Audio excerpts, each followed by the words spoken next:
although we did not have the background of how we started, I contacted Faces, and she was our first supervisor, and she guided us uh, because we did not have the experience. So establishing the mental health department, it wasn't easy, and through the love of mental health of mine and Sheikh Yasser, we did it together. And the first time Orange County become home for providing culturally linguistic competence counseling services. And even when we started doing the conference, we did not have the experience. We approached the county and they listened to us of putting conference for our community, especially with after the travel ban.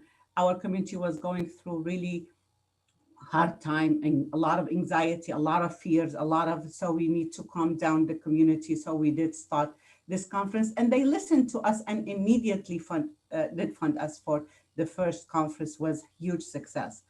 And the again for the mental health department here, I contacted Dr. Chow. He is now the director of Orange County Healthcare Agency. When I start talking to him about our community, the MENA community, he start referring us to different resources and different organizations so we can collaborate with them. And the department is flourished right now. We have 5 therapists. We have Sheikh Yasser as an advisor. When we put the conference together, we did not have the experience to put conference together. Immediately, we thought of Dr. Marwa Azab to approach her to get some with her expertise. And when she started guiding us and putting the conference together, it was really amazing after under her leadership. So it's a team of different visions, different experience, different love to the mental health, and our community are served in a culturally sensitive services here at Access California Services. And we're so proud of the team that they put the conference together. We have amazing team that I'm sure Dr. Marwa is going to talk about the team because she's been leading the team and how they've been working. The energy is amazing. The team is amazing and under the leadership. Thank you, Dr. Chow, for being the second time with us. It means a lot to us to see the director of the healthcare agency of Orange County joining us for the second time on our conference. So now I think, I'm sure he loves us. Thank you, Dr. Chow. And for that, I would like to, without the funding and without the support of the community, we could not do it. I'm sorry. I just want to point out our, yes, our supporters, the financial support of Orange County Healthcare Agency, MHSA Proposition 63, Be Well, Stigma Free Orange County, Each Mind Matters, Hoag Hospital, Sisters of St. Joseph Healthcare Foundation, Call Optima, and Olive Community Services, and who helped us promote this conference.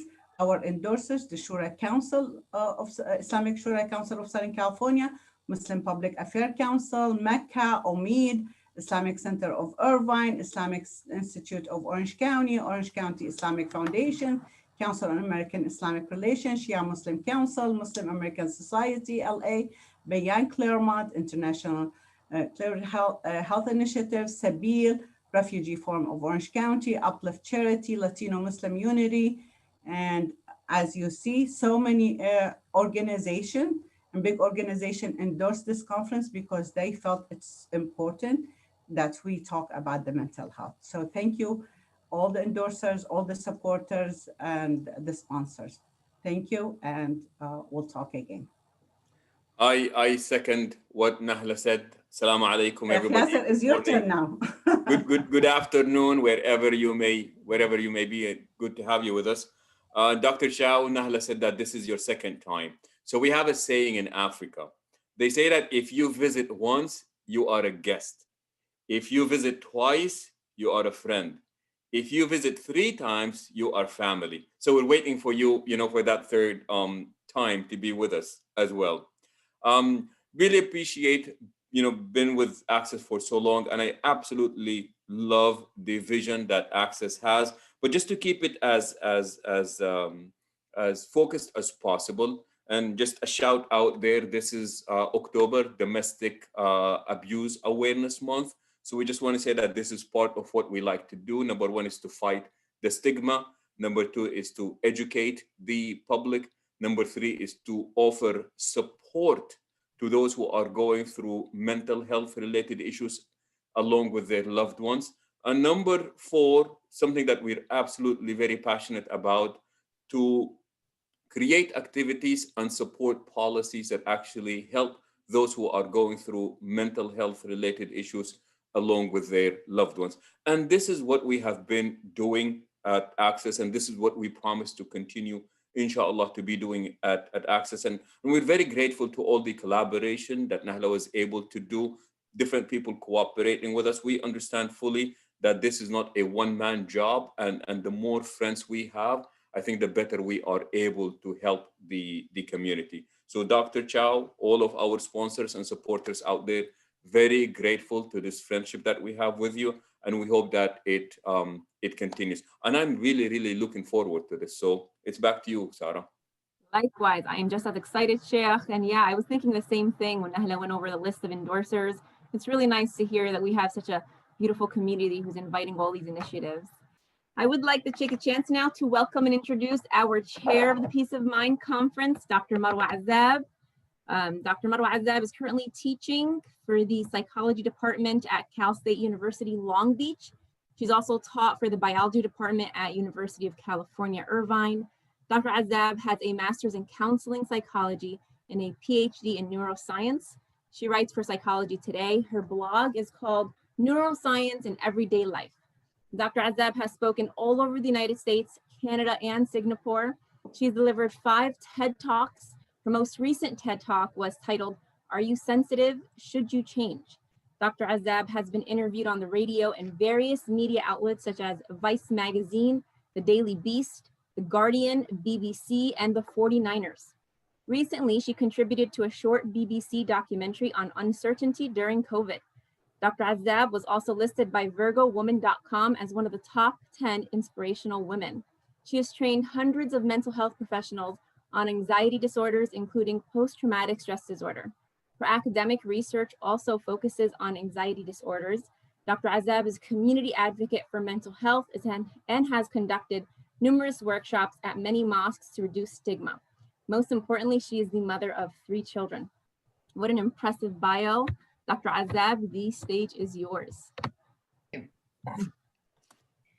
Assalamu alaikum, peace be upon you, and good morning, and welcome to Peace of Mind 2020. I am so full of gratitude this morning to be serving my community and working with the really, I can't say this enough, the competent, diligent Access California team. My job as a chair is so easy when I'm working with such, like I was just before the conference, I was just saying that every single person on this team had their own significant contributions to the success of this event. So for that, I'm full of gratitude. I'm also full of gratitude for all our sponsors, our endorsers, and you who believe in the importance of such work. I'm honored to chair the Peace of Mind Conference for the 3rd year in a row. Last Sunday, we had a very informative, very well-received event. Dr. Chow gave the opening with a very inspirational talk about breaking stigma. Then I addressed trauma and hardship, and followed by Dr. Omarji, who spoke about parenting children with special need, and concluded with the inspirational act of the comedian Maysoon Zayed. I'm so confident that today we will have yet another amazing event. So I look forward very much to learning from everyone who will be speaking today. But I want to really jump in the deep end today, right at the beginning. I'm not going to really sugarcoat anything here. I want to share a story with you to explain why such topics are so essential, and really should have been discussed years ago. But unfortunately, the stigma in our community has paralyzed such conversations. My son never would do drugs. Only bad kids from dysfunctional families do drugs. Please, please, please wake up and smell the pressures our kids are under. I received a disheartening question the other day about a young man who has become a drug addict. When I called his mother, she told me, she was in tears. It was very difficult to follow, what she's saying, because she was really, really in tears. She said that everything was fine before an incident. And what's that incident? Well, he had an accident and he went to the hospital. He had multiple surgeries and stayed in the hospital and was prescribed oxycodone, an opioid for his pain, just like millions of us get prescribed that when we have a surgery. Unfortunately, though, later, weeks later, he was discharged and the prescription stopped by the doctor. Unfortunately, his addictions and his craving for the drug did not stop. So what does the brain do? It has this urge, this craving for the drug that was 100% created in the hospital. Because I had asked her, did he dabble into drugs before? Absolutely not. So what did this young man do? He did what millions of Americans did when the doctors stopped prescribing. They turned to the streets to buy more. The young man who later got his circle of friends to also look for alternatives on the street.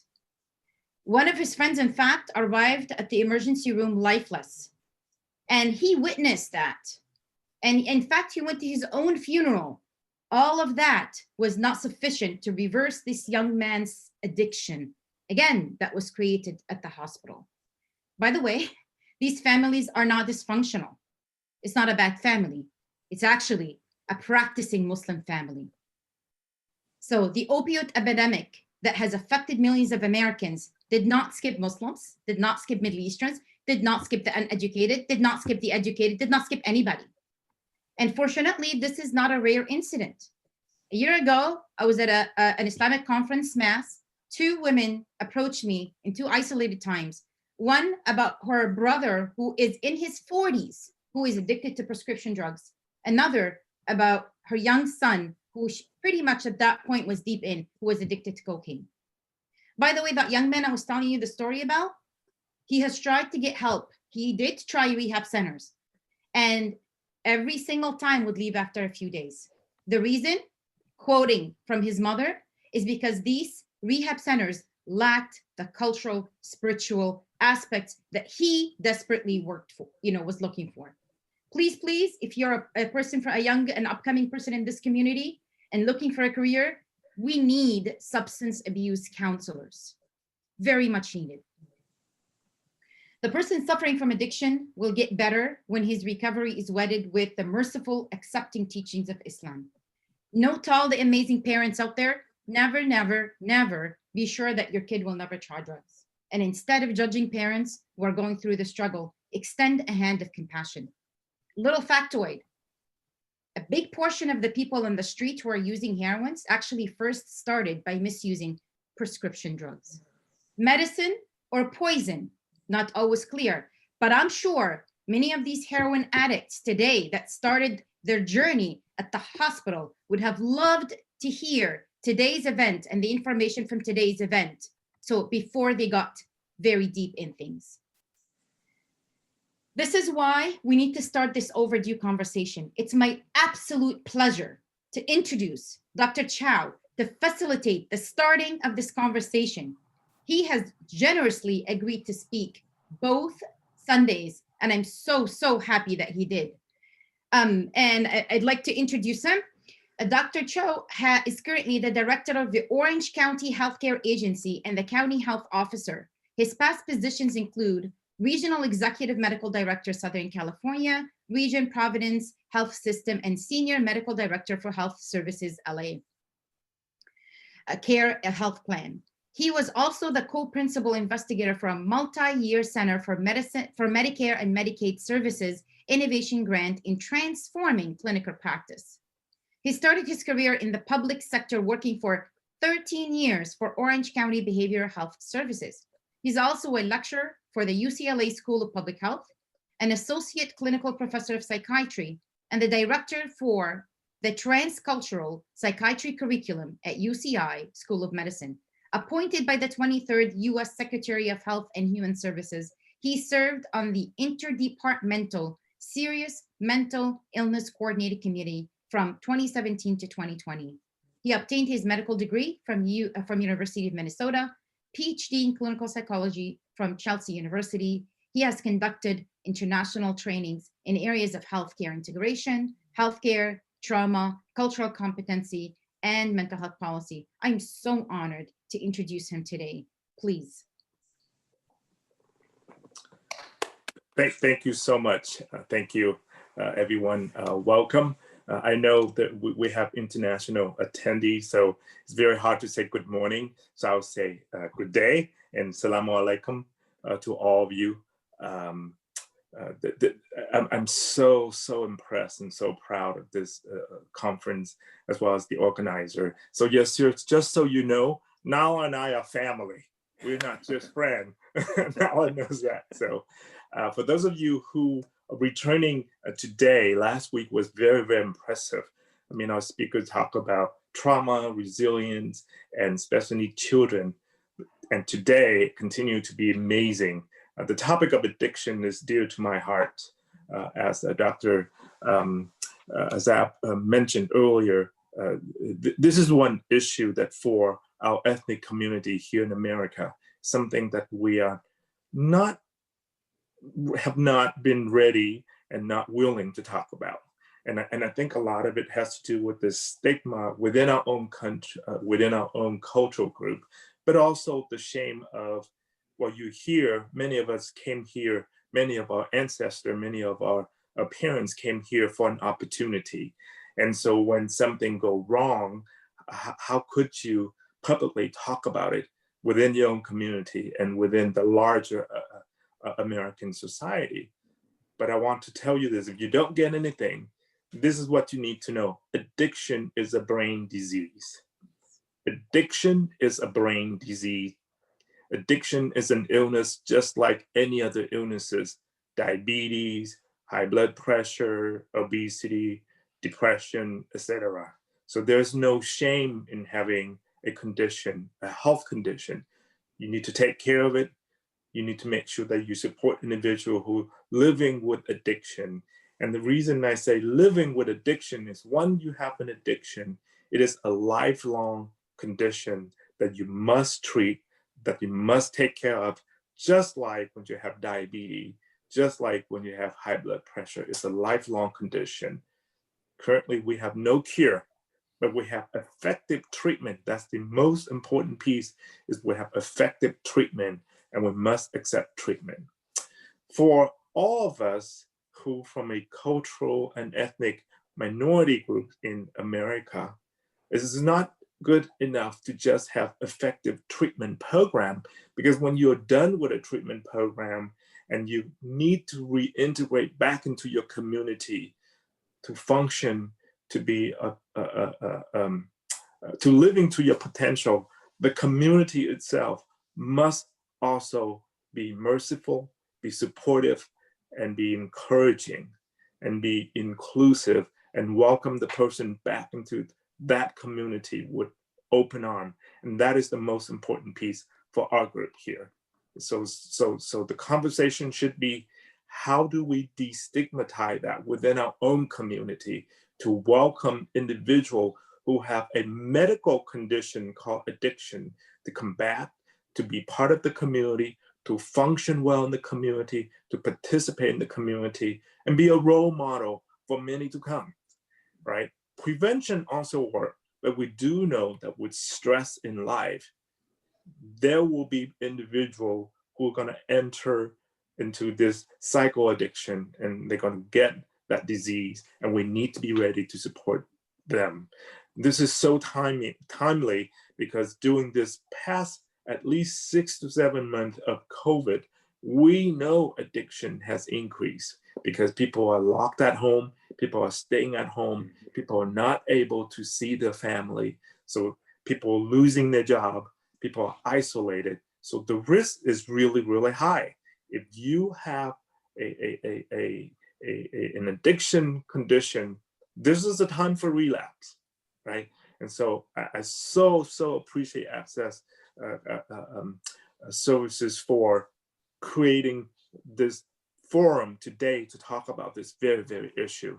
You're right. I think this conversation should be for everybody, not just our MENA community, right? This is so timely. I'm so proud of it.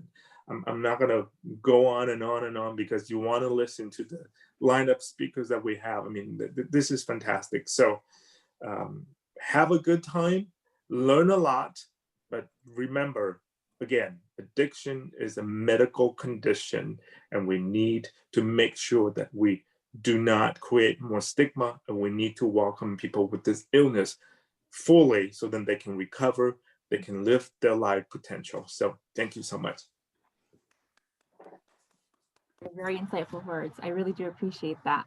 I do want to go ahead and just give out a few reminders to our participants. Firstly, if you can't hear myself or any of the speakers, please send a private message to the host. Our host Neda will be there. Thank you so much, Neda, as our chat moderator, to help you and answer all of your questions. All the participants have been muted, so if you're trying to speak or ask a question, remember the only way to do so is through that chat box. This is a public event, and we are a large group tuning in to enjoy this family wellness event rather. So please keep this in mind and remain respectful with your comments in the chat box. We do encourage private comments to the host if you prefer that. And you can always do that by clicking on the drop down, selecting the host, Access Cal Peace of Mind, and go ahead and send your private message. In regards to having the strongest internet service, we do recommend that you close all other apps and windows while you're watching virtually. After the speakers present, we will be designating your questions to a panel Q&A discussion afterwards. We have a survey that's a reminder for those of you who were there last week. We do have a survey request you guys all fill out at the end of the conference. The first 350 people to fill out the survey will get an electronic gift card. We are fortunate enough to be very close to that 350, so please go ahead and remember to complete it as soon as the discussion is over. Please remember to include your email address when you submit the survey. That is one survey submission per email address. And if you can't do it electronically, you can always get a hard copy from us here at the office. Just give us a call and we can definitely arrange for that. Later on, I will be going over the Peace of Mind website to share with you some resources for our community. For now, I'm just going to go ahead and post the link on the chat box so you can access it at any time. And if for whatever reason you can't access it, just go ahead through the Access Cal website and you can find it that way. So those are reminders for now.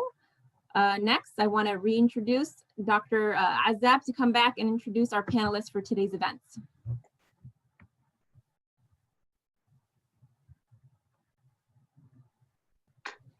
Dr. Azab? Oh, thank you, Sarah. Perfect.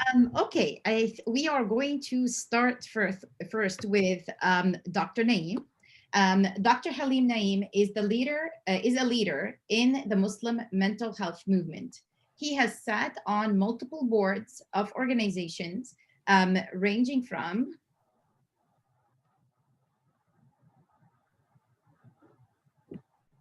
Can you hear me? Yes, we hear. Your sound is fine. Okay, thank you. So he has sat on multiple boards of organizations ranging from civic engagement, educational, religious, and professional mental health. He is published in magazines, books, articles, speaks at numerous conferences and conventions on spiritual, psychological, and masculinity issues. He is also the founder of multiple Islamic psycho-spiritual models. Most importantly, he is a proud husband and father of 3 beautiful children. I have my notes. Can't wait to hear. Dr. Halim, it's all yours. Assalamu alaikum, everyone. Wa alaikum assalam wa rahmatullahi wa barakatuh. I'm a little translucent. I'm not, I guess I'm not as pigmentally gifted as everybody here.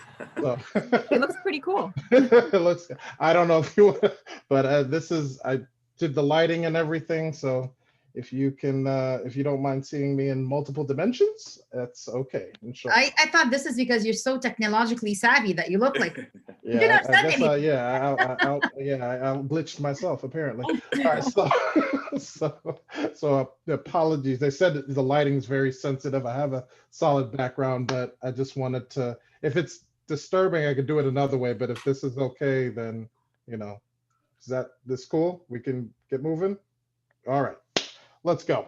All right, so 15 minutes. All right, let's do this. So the first thing I want to do, I want to put this into about just three different things, three different segments. And this is about substance abuse, specifically with youth in the Muslim community. All right. So we're just going to go over basic findings first, which should not take that long, because quite honestly and quite frankly, there's not a tremendous amount. I think there's like about 5 or 6 studies, and most of them are done by about 3 or 4 people. And when you're talking about in the U.S., there's some stuff in Canada, but in the U.S. with Muslim youth, substance abuse it still needs to be really dealt with, I think, in a more robust manner. But we'll go over some of the basic things, and then the angle I like to get into is why a little bit, because sometimes people don't quite understand why, and then go into some solutions and things moving forward. All right, you ready? Let's drill. All right, so with the exception of a study done in 2013 by the Institute of Social Policy and Understanding, for the most part, Cynthia Arkin and Samira Ahmed have found, when we're talking about just general broad substance abuse, and then there's one study that breaks down, you know, alcohol, marijuana, tobacco, opiates, pills, things like that. For the most part, what's the trend that has been happening is that youth are beginning to reflecting the surroundings, the non-Muslim surroundings. Okay, so that's a contextual trend that needs to be stated. So it's not just, sometimes families just think if we culturally isolate ourselves and go to the masjid or stay in these little cliques, that the habits, both good and bad, or healthy and unhealthy, are not going to affect the Muslim youth at large, all over. And we're talking in these here United States. Okay, so the thing is, now you have an undergraduate rate. When you study non-Muslims, you have an undergraduate rate of alcohol consumption at about almost 80%. And so when you're talking about Muslims and you're thinking, you know, how much are Muslims doing? And we're talking about formal studies that have been done via surveys nationally. And I'm sure there's a lot of other local things and localized initiatives and projects people have done. But when you're talking the Muslim population, most of what I've seen, 2001, 2010, I think it was one in 2015, most of what I've seen is around the 46% range, 45 and 46% range. And you're thinking, my God, that's like, you know, a lot. The one that was done via ISPU was done at one university, which is Wayne State University here in Southeast Michigan. And that was they said it was like 9 or 10%. And quite honestly, I'm gonna go with, just from what I've seen and everything, just, you know, even though I was in college a little while ago, don't let the young looks fool you, but but it's probably closer, from what I've seen and friends and personal, you know, direct experiences with people I know. Yeah, it's probably around the 30 to 40% range. So what we're seeing is a lot of unhealthy habits start to reflect with the non-Muslim community at large. So if you're around some Christian people and people who are more abstinent in that, you'll see better rates, you'll see lower rates of that. If you're with people who are higher in their alcohol or marijuana and all that consumption, you'll see rates reflecting that. All right, so that's some of the numbers, and that, to some people, that can be pretty alarming, because it's almost like a coin toss when you're thinking, can religion and religiosity shield my kids, shield our youth from this? And it actually, religiosity extrinsic, which is what my dissertation is about, extrinsic religiosity does not shield you. Intrinsic religiosity does, meaning just tangible religious practices doesn't shield you from alcohol assumption. But if you have intrinsic, like if there's some internalized belief and principle that's actually inside the person, then that has a much better rate. Okay, so there's a difference. So a lot of parents, a lot of people think, oh, we're from good families, they're Muslim and all that. That's extrinsic most of the time. It's a lot of rituals and external actions and components to religion. So that's a very because of the time, that's a very tight glimpse of what's been going on. There really needs to be a lot more further. There's very little about African American, Black Muslim substance abuse that really needs to be studied, because Black Muslim youth and Black Muslim people are cultural influencers and trends for our Dacian, Arab, and West African and East African counterparts. That's in music, that's in clothing, that's in language, that's in everything. It's just where Black Muslims go, the rest do too. So it would behoove us to start to study some of the habits and things like that. So going into the second part with why, if you show me some, I'll say very shortly again because of time. If you show me somebody who is dabbled, and when I'm talking about consciously into substance abuse. I'm not necessarily talking about the example that Dr. Azad was saying with somebody being introduced to an opiate and then things going there. No, we're talking, people who are just around alcohol, people who are around, people who smoke, people around that stuff, and they want to. There's other components in fulfillments in being around that. When if you are in that deeply, and when your body starts to have withdrawals and other things that obviously many of us know, and there are other presentations about, you show me somebody who has chosen that path or that lifestyle, I'll show you someone who has a significant void in life. Okay? And the thing is that you can be from a good family and have a void. And that's what a lot of good families don't get. You can treat your son and daughter perfectly, and they can still have a void. All right.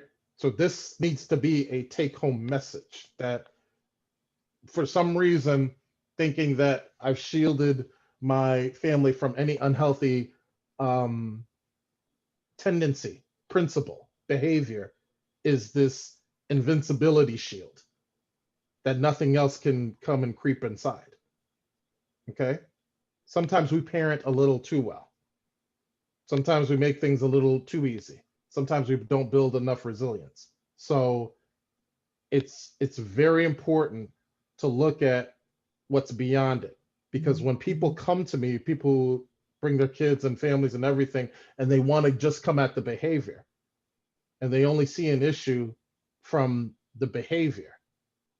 But when you talk to them and you start to see there is a significant amount of neglect, emotional neglect. Because you can give your son, you can give your daughter a BMW 7 Series. And the best clothes and the best phone and the best tablet and the best, but they can still be lonely. You hear what I'm saying? They can still be very lonely. Okay? And people who are in certain unhealthy habits don't make you feel lonely anymore. You see, so there needs to again be a reconceptualization, and we need to look at what does a good family, what does a fulfilled daughter, what does a fulfilled son look like? Because the way the research and the numbers are going, we're not getting it right. We're just not getting it right. It's going up. It's not going down. Okay, so something is happening. And then what you come and find, which is really interesting from the studies, oh gosh, was it like 20 or 30%? But a portion of the people, their Muslim parents had a little something to drink too. So sometimes we think that I treat my kids great. We have a great time. I'm always good. But somebody might smell a little something on your breath, or they might see a little something or a little bottle. When people get together, there's a few funny sounding drinks in there. So it's not this. So I think sometimes we fool ourselves a bit in terms of what is going on. So that's a little bit about why.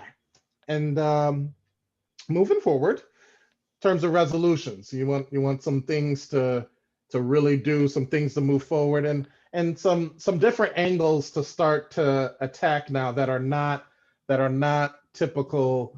More research needs to be done. We need to just make more programs. If we do more youth programs, then it's, everything's going to get better. Oh, just put them in the masjid a little bit more. Just make them, just play Surah Fatiha around them or what have you. Just some of these very, I don't know, we could just these 80s, 90s type of ways of looking at things. No, we have to, number one, we have to make Islam cool and relevant again, if we're talking about Muslim youth, okay? Because we have a lot of boring people talking about religion, okay? Some people say, my kids kind of say, I'm boring, and I'm like the coolest guy ever, and I'm still boring to them. So, so I'm like, oh my God, there's no hope. Nobody's cooler than me. No, I'm just like, but you see what I'm saying? Like, it doesn't, people don't have to travel to Al-Azhar, to Saudi, to Malaysia, Indonesia, and all these different places to know that drinking is wrong, to know that promiscuity that comes with it is wrong. The kids, I'm telling you, the kids know from a long time ago half the stuff that the scholars and people are saying, what's right and wrong. The issue is, how do you get from wrong to right, point A to point B? And we've taken a very dogmatic and juristic orientation and approach. Just do this. This is right or wrong. This is haram. There's nothing growth, development, strength based in our parenting, in our approach as community members, in our approach as religious leaders. There's nothing developmental or growth based, and it's not even coming from somebody that is even looked up to. They don't look up to religious leaders anymore. We think of religious leaders doing a whole lot because he holds a basketball and misses a shot. Oh my God, he's amazing for the. No, he's not. No, he's not. Okay, I don't care if he used to play basketball. I can beat him in basketball, so it doesn't matter. He wouldn't even get picked last on any team.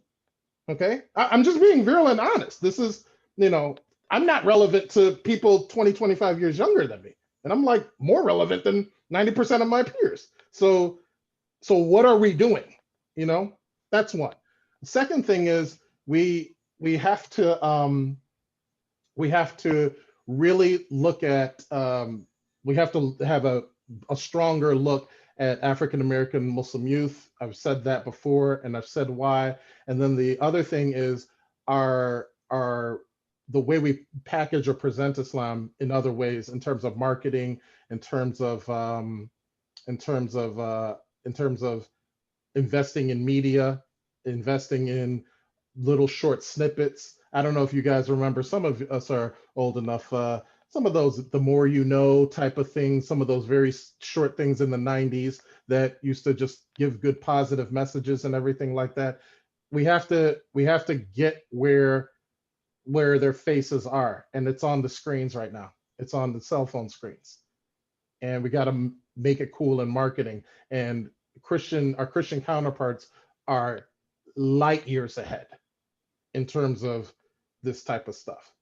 So hopefully I don't know when I started talking. I don't know how my time is. I just went 100 miles an hour. But hopefully in this short time that we have, you've been shown at least the current state of some research that needs a lot of development. You've seen some things about why and where some of this stuff comes from in terms of voids, neglect, loneliness, social isolation, the need for belonging. And then you're seeing some ways that we need to reimagine our approach and reimagine our personalities and reimagine our packaging for this religion, and making it healthy and great again. So that's what I got. I don't know if that was 15 minutes, but Yes, your time is up. Thank you so much, Dr. King. no problem.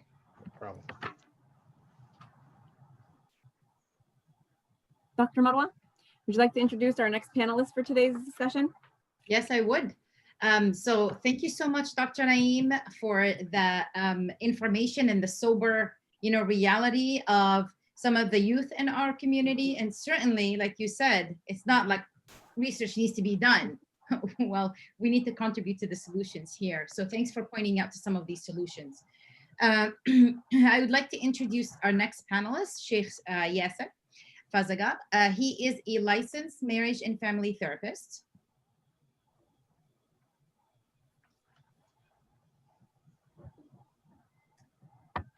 Can you hear me?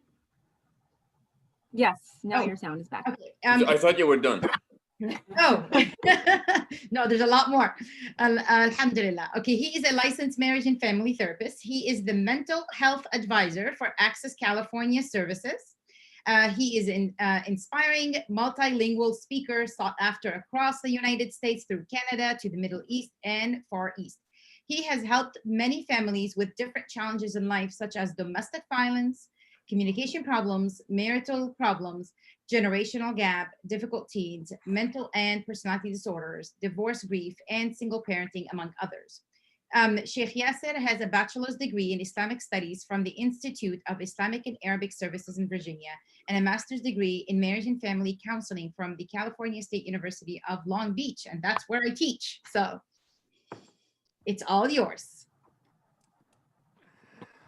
Thank you, Dr. Azab, and thank you, Dr. Naeem, for that presentation, and Dr. Chow for your opening remarks as well.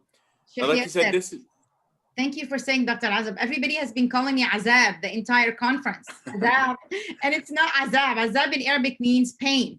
It's just Azab. There's no extra A in there. My kids call me that, but thanks. Okay. Go for it. Okay, people, get your vowels correct. It's Azab and not Azab. Not Azab. All right. It is indeed beautiful being here again with you all, and thank you for joining us. And like you said, this is a really timely topic that should have been discussed way in the past, that needs to continue to be discussed as well. And you start with that story that you told about that young man. And I can tell you that almost every imam, clergy, rabbi, priest, they would have stories about their communities as well. And I know that Dr. Naeem spoke to the Muslim community. Access, as you know, serves the Muslim community as well as the non-Muslim community. And a good number of our clients are from the Middle East. And the majority of the people there, yes, are either Muslims or they have been influenced by the Muslim culture. But we also have those who are not necessarily of the Muslim faith that also happen to be going through these challenges. And again, these would be people who come from conservative families, be they Christian or be they, ultra-Orthodox Jewish families or conservative Muslim families. Yet I think that the point here is that because you are practicing or religious, you are not necessarily intrinsically, protected against that. And what happens now is that we want to become better aware. We want to be better educated so that we can actually address these issues and what is going on with them. And Dr. Naeem, just to let you know, from my findings, I found that the most common addiction amongst young practicing people, and not even young, just generally speaking, as you know, that marijuana nowadays, for example, is the most widely used drug out there. Even though it is legal, by the way, it is still drugs. And the story now is usually when you talk to these young people is, why are you using? And what you see here is that there is the pattern. And that is usually initially people begin as experimental users. People talk about it all the time. I want to see what it is. What is it that is going on with this? So you use a curiosity, and then what happens usually after that is you move to the next stage. After just being an experimental user, you become a regular user, and then you become daily preoccupied with that, and then unfortunately we create dependence. So you ask these young people, say, look, why are you smoking? And eventually they come and tell you, oh, it helps me sleep, it helps me with my anxiety, or it helps me with, and they list a number of issues of how marijuana or any other drug helps them. And I usually tell people that this is true. Marijuana does really lessen and decrease your anxiety. It really does help with nausea. It really does help with joint pain. It really does help you go to sleep. The problem is this, though. Everything here is a temporary fix. It will help with your anxiety. But guess what happens? The anxiety will go away. However, when the anxiety comes back, it will come back with more intensity. And now, whatever amount you were taking is no longer going to do it. So you either have to increase the amount or you have to increase the frequency. And then as you do so, your body is just going to build more tolerance and more tolerance. And unfortunately, you're going to become more dependent on it. And I tell you, people, and I hope this becomes quotable. The worst type of dependence is emotional dependency. And that is when you're constantly waiting for something to make you feel better. You have surrendered so much power over to that thing, regardless of what that thing is. The worst type of dependency is emotional dependency. You lose your freedom once you do something like this. So what I want to talk about is who is at risk, what are the risk factors, why do some people use while others don't use. And I must preface this by saying that, look, when we point these things out, we're not necessarily saying that you are a bad parent or your family is a bad family. We all have our challenges and we all are fighting our demons. However, what we want to do is that the better educated we are, the better tools we are equipped with in order to fight this and prevent the likelihood of something like this happening to us. So when we speak about risk factors or when we are speaking about protective factors, we are looking at things or characteristics either about an individual, about their environment, about their family, that when they are present, they increase the chances of something like this taking place, drug use or drug abuse. When we speak about protective factors, we are talking about characteristics and things that when a present in a person or their environment, they would decrease their chances of something like this taking place. And here specifically, we are talking about drug use. And remember this, especially for the Muslim community. Many times people speak about this very uncompromising position that Islam has against drugs, very uncompromising. Alcohol is referred to as al Khaba'ith, the mother of all evil. Yes, that is true. But the fact that it exists in your religious text does not necessarily mean that everybody is going to adhere to it. So now we're looking into this and say, practically, what is it that we are able to do? And I just want to make sure that we are included in this conversation, not only our brothers and sisters in faith, but also our brothers and sisters in humanity who may not be of the Muslim faith, but this problem impacts all of us, and it impacts us equally, and it impacts all of us in the same way. So now we're looking into these risk factors, and I'm just going to break them down into 4 different aspects. Social risk factors, psychological risk factors, environmental risk factors, and then there are other factors as well. When we speak about social risk factors, we are talking about the environment that that individual is in. And we're talking about risk factors or social risk factors, such as hanging out with peer groups who use drugs. Well, what that happens is that it is just going to put us in an environment where the consumption and the usage of these things is readily available, and you eventually become desensitized. You eventually want to try. You can also be pressured into using from the peers who are around you, or you can start thinking that everybody is doing it. Dr. Naeem spoke about the idea of free time and boredom. And with COVID, this is precisely what is happening today. Just to let you know, I don't know if you guys know this or not, but marijuana dispensers were actually considered as essential services, that they needed to be open when everybody else was being under lockdown, okay? Or sometimes part of the social risk factors is that the need to fit in or being rejected by peers. And by the way, just to also let you know, when we speak about age as a risk factors, we are looking at people in middle school.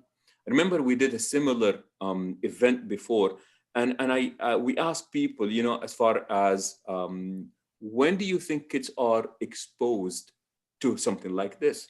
And I remember one of the participants said that her son was offered marijuana when he was in the 6th grade.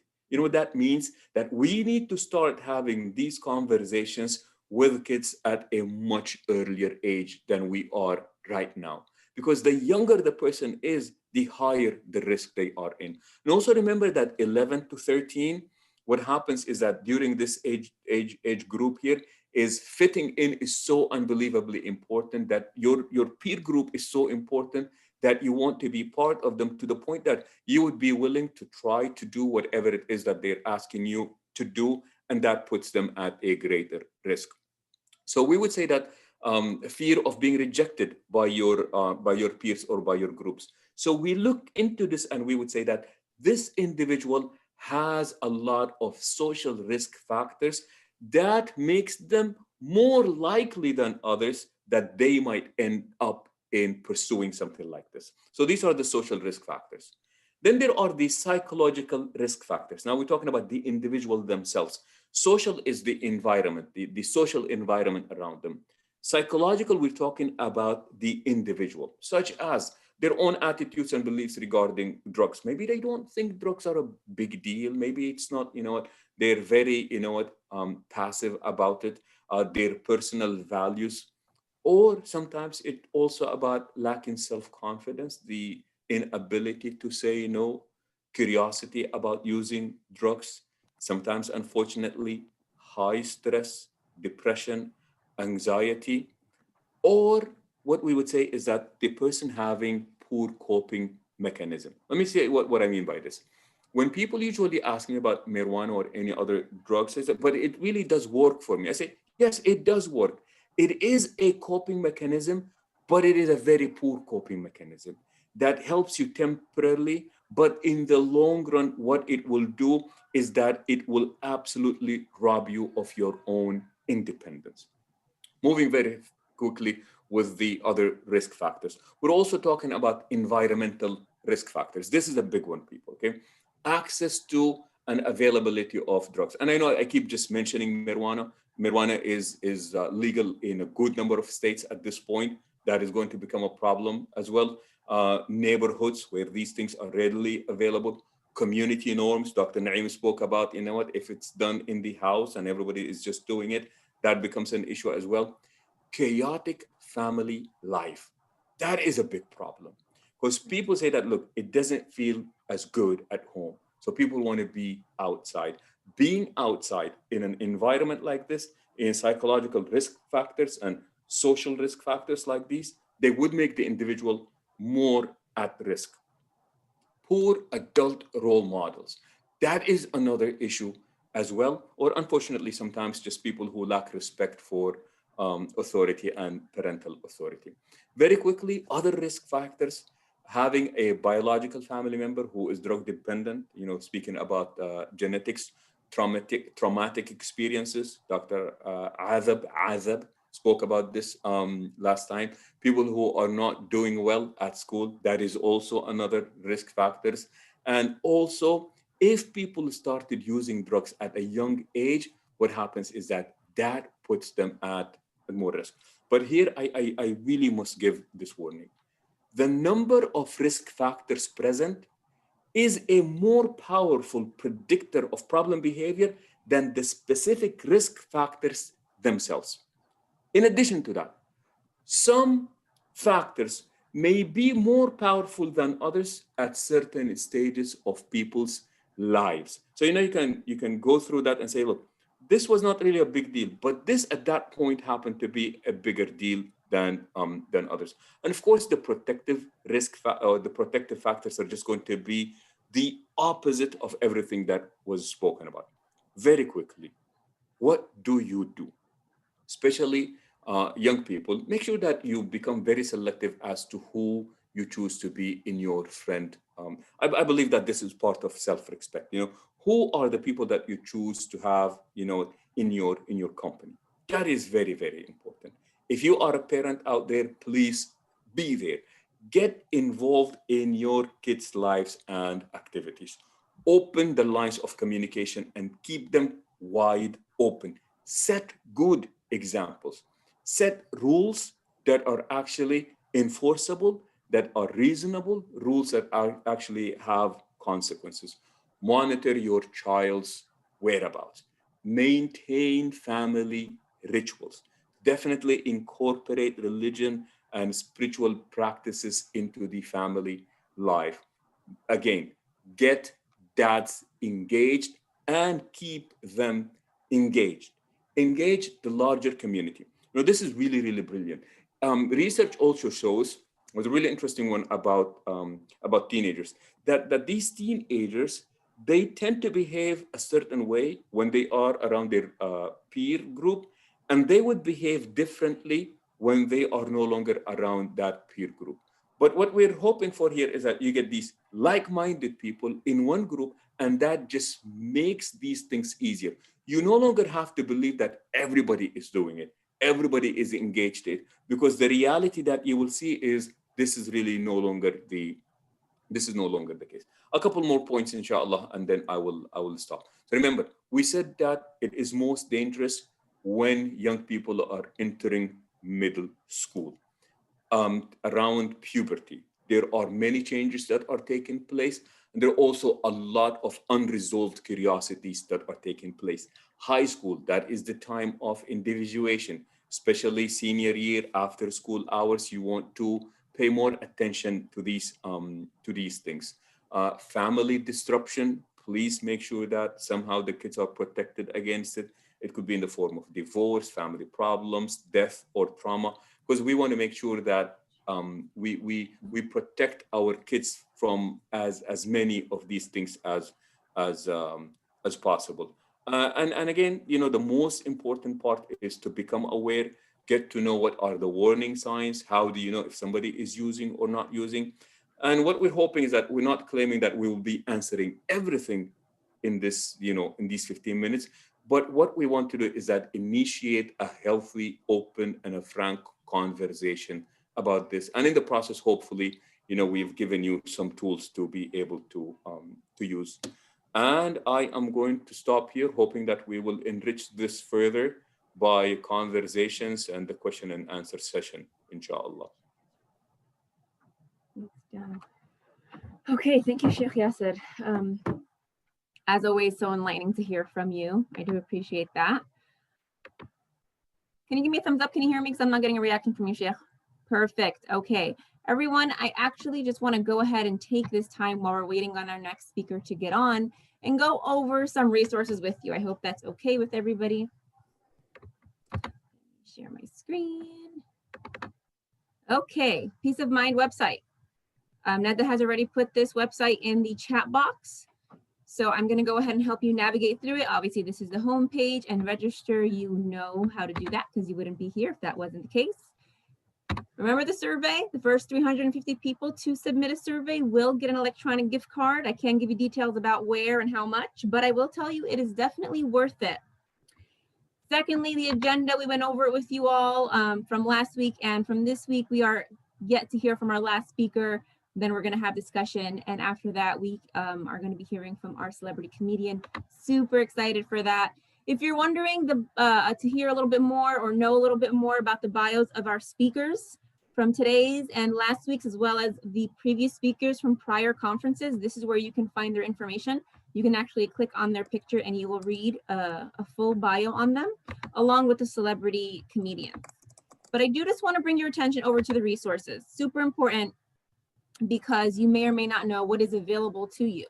We've gone ahead and listed all the resources that are relevant to our community, and we've divided them by different categories, whether it be insurance like CalOptima, moving on to networks like the NAMI, National Alliance of Mental Illness.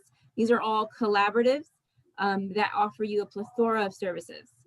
We have information for the homeless, people who suffer from domestic violence, and then of course the family support services. That's where you'll find our agency, the Latino Health Access, all of these different links right over here. You click on them, you'll be directed to their website, and you can read more information and ask them, of course, directly if you have any additional questions. And then when it comes to therapy, just mental health counseling, you will see that we've divided them by the older youth population, the older adults, along with the youth, and then mental health counseling for all. So Each Mind Matters and Renewal Behavioral Health, you'll find therapy services open to the entire family unit. And then for women, Mariposa's there, and suicide prevention, along with substance abuse and additional contacts. 211, if there anything I want you to take away, if you have any questions, 24-hour hotline, 211, dial that, and you will be directed to pretty much any service that you're looking for. And if there isn't anything you can find on your own, remember, you can always contact us. Give us a call. I know Neda already put that in the chat box, www.accesscal.org. If you need any additional information, we are definitely here to help you. Okay, are we ready for our next speaker? Sheikh Yasser? Yes, I'm here. Can you go ahead and just talk a little bit more about some resources with our participants for a second? Sure. So what happens is that, remember, if we are unable to provide a specific service to you, I love the connectability that we have here at Access, and we are able to find something for you. Examples would be if we, in our therapy sessions, if we are unable to speak your language, for example, we will either find, ideally it would be that we would want to find somebody that speaks your language who is also a clinician. If we are unable to do that, and we're able to do this because we believe that all other organizations around us are not really a competition. We're not in competition, but rather we complement each other. And what happens is that we complement each other. You know, we don't have a Farsi speaking therapist. We will gladly say, go to Omid. They are part of the people that we partner with if we are unable to provide that service to you. And this is what I really like about our services. We will try to make it as culturally relevant as possible, but we also want to speak to you in a language that you know. You know, they have a saying there, Sarah, if you speak to people in a language that they know, you go to their, if you speak to people in a language that they understand, you go to their head. If you speak to them in a language that they know, you go to their heart. And that's really what we want. We want to make sure that our clients are really equipped with that which is best. Thank you, Sheikh. I do want to inform everybody, we unfortunately have to inform you that our next speaker is not able to get on. We don't have too much information to provide, but we do want to go ahead and continue with our program. So we're going to seize the opportunity to take any more additional questions. I know that a lot of them are already coming in. So we're going to ask Dr. Marwa along with Sheikh Yasser and Dr. Halim Naeem to get back on the stage because we do have many questions from our participants for you. And Sheikh Yasser, since you're already on, I do want to go ahead and give you the first question that was given. What can we do to stray away from emotional dependency of a drug? What are some example of protective factors you would say? Yeah. So again, I didn't go into the protective factors because the protective factors would just be the very opposite of the risk factors that we spoke about. So when we speak about, for example, the social risk factors, we're talking about if we were to focus on that, for example, we would say that this person would have to develop a better peer group to hang around with. And what I mean by that is making sure that you are with a peer group that actually sees eye to eye as far as the way that you see things, for example. Okay, we're talking about people who are able to believe that not everyone is doing it, and you can only do so by exposing yourself to a lot of people who are not doing it. Because remember, the minute that people start believing that everybody is doing it, and sometimes you just look around and you would think that everybody is doing it, that is very, very misleading, which just makes you feel very, very, abnormal. This is not how things are. The reality of it is that there are a lot of people out there who are not doing it. And that's what we meant by the community engagement, be it in your mosque, in your synagogue, in your temple, in your church, wherever you find this group of people, you will find that not everybody is doing it. Or the idea of, a lot of unstructured time, a lot of boredom, a lot of free time and less supervision.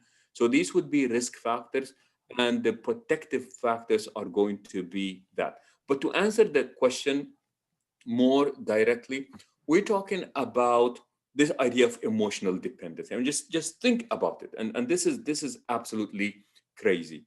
You're talking about us waiting for something, be it a substance, sometimes someone, to make us feel better. It is best that our feelings are actually something that are initiated from within us. But if I am waiting for something else to make me feel better, meaning that I am bored, I am stressed, I am anxious, I am 1, 2, and 3, and I will not feel any better until I smoke that joint or until I have that glass, then what happens is that you are becoming emotionally dependent on that. And that is a lot of power to give away. You know that saying, Sarah? They say that first, initially, a man takes a glass. By the way, this is tea, so I don't want anybody to be getting wrong ideas here. They say that first, a man takes a glass, and then the glass takes a glass, and then eventually the glass takes the man. And that is precisely the path that we are on. You take that glass, build tolerance, and then the glass needs to take a glass, and then eventually the glass will take you because you have become emotionally dependent. So what we do is that we need to learn better coping mechanism. Stress and anxiety are not to be dealt with by just smoking or by just drinking or by doing something that is not healthy. And this is precisely what we do in counseling, and that is, let's see if we can equip you with better tools to deal with your anxiety than the tools that you are using right now, because they're not healthy and they're not good. Thank you. The next question is actually for you, Dr. Naeem. I know you can hear us, but if you want to turn on your video, feel free to do so. This is actually from a psychiatrist in Vietnam. She says that she's happy to be here and enjoying the conference so far. Many people in her community happen to have mental health problems such as anxiety and depression and game addiction. And the children don't want to go back to school after staying home for a long time. And their parents feel shame about that.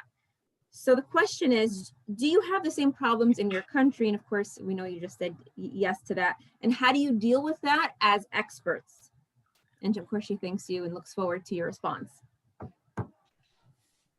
Well, thank you for the question. The everything is contextual or cultural. So what may work here, it may not work in Vietnam. Kids may not want to go to school for a number of different reasons, whether it's the pandemic, whether it's social issues, whether it's it can differ for a number of things from state to state. But when a professional gets pulled in, again, when you're talking about a mental health professional, you're getting pulled in to assess and see if there's something with functioning, and with certain aspects of health that may be affecting you. So whether it's substances or certain self-harming behaviors and things like that, that's there. So I think when you have a community issue of a number of these factors where kids don't want to go into school, people are ashamed about it, things like that. The thing that mental health professionals should do, that I would say, are collaborate and talk with the influencers in the society. You talk with influencers and people who are either who have cultural positions of power, religious positions of power, different things like that, and then start to normalize certain things and normalize certain behaviors. So whenever you want to, again, this is part of the repackaging concept that we were getting into.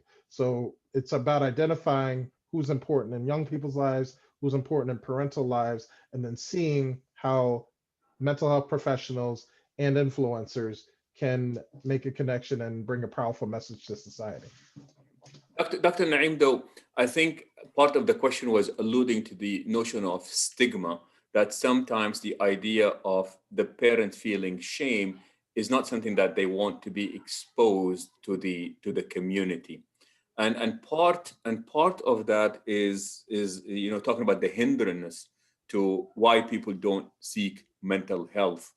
And the stigma associated with, what am I going to tell people? That my kids are no longer going to school, my kids have this type of addiction. It's like, I failed as a parent. I don't want my failure to be exposed to the rest of the community. So now what happens is, because of that stigma, people no longer have access to mental health services because of this. Yeah, the big thing, addressing that whole notion of the stigma. Yeah, but stigma. The thing is, Sheikh, is that stigma comes from somewhere. Stigma comes from an understanding, whether it's an expectation of culture, an expectation in society, an expectation of that something is right. If there was no stigma, if there was no expectation against something that you're doing, there would be no stigma. Mm-hmm. So it comes from a place or ideals that either society or religion or people who are influential have pushed forward. And then the human being matches its own expectations against that. Yes. And so the thing to do when you have I'm sorry, I'm in another dimension now with the screen. Forgive me, I'm trying to, anyway, the thing is that, I don't know how it turned into that, but the thing is that okay, maybe that's a little better. All right, cool. So the thing is that if you feel that you are too distant from what the societal or religious or spiritual or cultural expectation is, then that's where your stigma is. So that is where, again, as mental health professionals, in most societies, I won't say all, but in many societies, mental health professionals in them of themselves are not the biggest cultural influencing, pushing type of people. The biggest person you have is what, Dr. Phil? You know know what I'm saying? So and I mean, how much, a lot of people watch it, but in terms of a young person or parent saying, oh yeah, I want to be like that, that's no, you know what I mean? So it's about getting cultural and religious legitimacy linked with the professional expertise and then driving home a powerful message. And that's the thing that's been very successful with us, with going on 12, 13 years of the Muslim Mental Health Conference. Nice. So that's there. That's what I would say. Nice. Well said. Thanks so much. I really do appreciate you answering the question, Dr. Halim. And you know what you said, make things come across as cool so we can be more appealing to the youth. And I really love your background. So don't you worry about being sorry about those technical issues. Okay. I'm going to go ahead and wrap up because we're moving along with our agenda. Our next speaker is here and I would love to introduce him. Sheikh Suhaib Webb. He has a degree from education from the University of Central Oklahoma and Islamic law from Al-Azhar University in Cairo. He was named as Faith Leader to Watch by the Center for American Progress in 2016, selected by the Muslim community as one of CNN's 25 most influential leaders, as well as one of the 500 and the most influential Muslims by the Royal Islamic Studies Center. He's the founder of an online institution, Swiss, focusing on developing Islamic literacy. He currently serves as a resident scholar at the Islamic Center at NYU and teaches a course at NYU on Islamic law and ethics. Sheikh Suhaib, thank you so much for joining us. You can go ahead and take it. Salam. I don't know if you can see me or not. Yeah, I guess you guys. Hey, assalamu alaikum. Sorry, I actually have a classroom of about 70 kids waiting on me in another Zoom room. So there was a time schedule issue on our end. The Google time updated to East Coast time. So it's showing 3 Eastern. So forgive me, but I just want to say, like, over the years and being involved, of course, in the West Coast community, the great work that Access does, I just want to encourage people to be supportive of that work. And also someone that's kind of on the front lines that can say, like, I think every week, 5 or 6 or 7 people that I have to refer for mental health services. So I hope that the Muslim community will appreciate, what this work means. We know that even in the books of the Sunnah, right, there's a chapter called What the Prophet Would Say When He Was Stressed Out. إِذْ هَمَّهُ شَيْءٌ, when something would disturb him, sallallahu alayhi wa sallam. In my brevity, and forgive me for that, as an imam, I can say when I was there on the front lines, access was extremely important. And then as a need, as a religious obligation, and as a religious need for the community, mental health services. I know at NYU, even within our non-Muslim community, we find that our mental health workers are just overworked. And there is no slots available. So I can only imagine the great work that you guys are doing. Barakallahu feekum, and may Allah reward you and increase you, inshallah.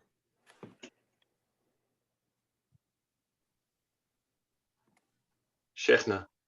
Hello, Sheikhna. Sheikhna, it's good to see you, and sorry we missed you, but lovely to see you. I know your 70 other kids are waiting for you. And if I may just have a quick question for you.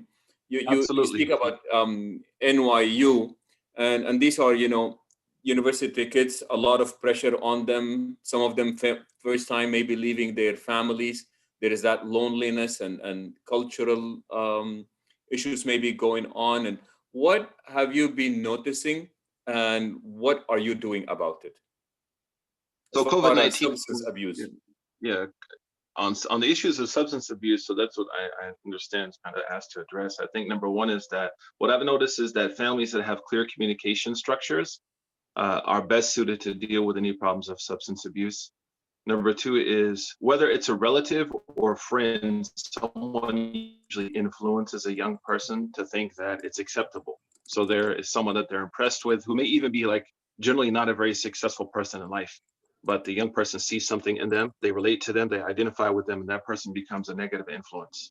The third thing is I've noticed that parents wait too long to get help. So there's a lot of stigma attached to this. That's why when I was in Boston, we had AA in the masjid, right? We ran things like this out of the masjid so that people would feel like they were served, and that religiously, this is something that we had to do for people. So oftentimes people, because of the stigma, whether it's socially related or related to family, people wait too long, Sheikh. And then after that, it becomes like a bigger issue. And then the last thing I would say is people look for quick fixes. So in the sense of guilt, in the sense of not feeling that they've done what they needed to do, they wait. And then to make up for that lost time, they overreact. And I think it's important to note, like checking in with your children, not just in kind of the formalized way, but like having real relationships with them and spending time with them, doing what they like to do together, hanging out with them as much as you can. And that starts very young, right? We can't be on autopilot as parents, and then when our kids become adults, suddenly want to be there for them. Like, they're not dumb. They understand that. So those are the things I've seen, Sheikh. I myself at NYU, because it's a university handles these things. Like, I don't handle these things, but we have hired through Imam Khalid 2 mental health providers just for the Muslim community in the last year. That is, I mean, we love what we're hearing, Sheikh, but would you say that hiring two is somewhat telling of the story that is taking place there? What do you mean by that? Well, I'm saying That's that usually, Islamic centers would maybe have somebody, a part-timer, but you're saying that you hire two people to take care of this. So that's very telling. NYU, yeah, the university, because we have almost 4,000 Muslim kids on campus. So it's a large community. And then with the cultural needs that tend to be found in kind of the diaspora of Muslims, as well as Muslims that are like converts, you have such a diversity of needs that it's difficult for one staff member to handle. Absolutely.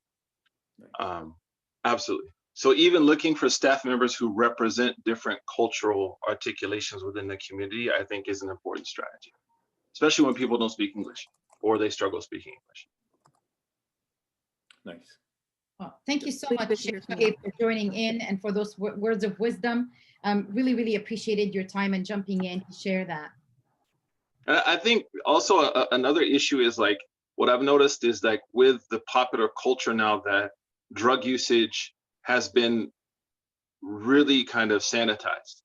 So I would also emphasize like what we allow our young people to be around, right? Because it erodes understandings and it erodes everything in the West culturally is meant to erode any notions of the sacred.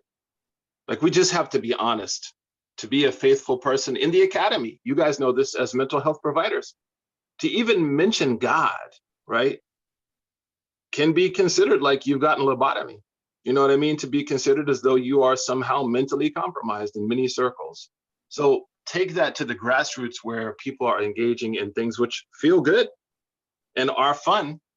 And again, the apparatuses which surround our young people. Eating clean, I think, is very important for young people. You start there. If you're eating right, you're going to be more careful about what you put in your body from other substances. Then the social and kind of cultural buffet which they are given tends to want to what we call the domestication of transcendence, to take any type of sacredness out of life. And for us, our entire life, mahyaya wa mamati, is based on Allah's sacred existence, subhanahu wa ta'ala. Sheikh Suhaib, have you seen where you are many Muslims affected also by the opioid epidemic, where their addiction started at the hospital, being addicted to the prescription pills and the painkillers, and then escalating to things like heroin? New York City is largely weed. Like, right, New York City is largely going to be like marijuana is everywhere in New York City. But not so much the opioid. The opioid crisis more so like when I was in Oklahoma, right, in the Midwest. But New York City is more about marijuana. Thank you. Thank you. Oh boy.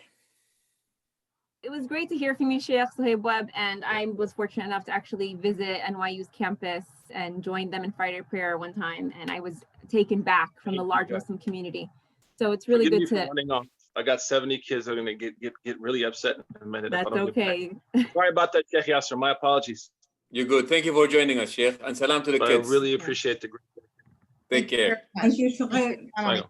Sheikh Suhaib Webb. Thank you. Thank you. My friends, we are so happy to tell you we have a little treat for you. It wasn't expected or part of the agenda, but our next speaker has agreed to talk to us about resilience. And I know Dr. Marwa from last week, you actually mentioned it a bit, but because we ran out of time, we had to rush you in that talk. And so I do want to invite you on the stage today to just talk to us a little bit more in continuation on that resilience topic from last week. Thank you so much. And I will do just that. Let me know if you need me to share screen, if you have anything. I think I may be able, so I'm just going to try and see if it works. Sounds good. Yeah, I think we're good. So last time we began the conversation about trauma and hardships, and then we talked about parenting special needs, which, as you can imagine, the amount of stress on the caregiver, the family, the extended family, and the child as well. So last time we ended with talking about how things can escalate with hardships into post-traumatic stress disorder. Today, I want to talk about the other side of the coin, and that is post-traumatic growth order. I think I just made that term up. Okay, so that brings me to the beautiful word that I really, really like, and that is resilience. How do you bounce back? You know, life is full of hardships. I know in Islam, it states clearly, chapter 2, verse 155, we will be facing hardships. And there's beauty that comes out of that. The new research now in psychology is very solid on this growth that can happen. So stress, right, which we talked about last time, can provide enormous amount of energy. And this energy can be harnessed to then expand on your concept of self.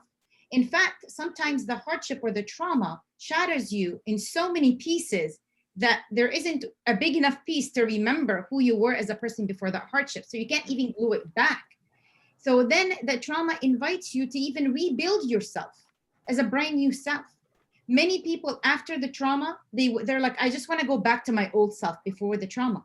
But maybe that's not the right thing to do. Why not imagine an even better you?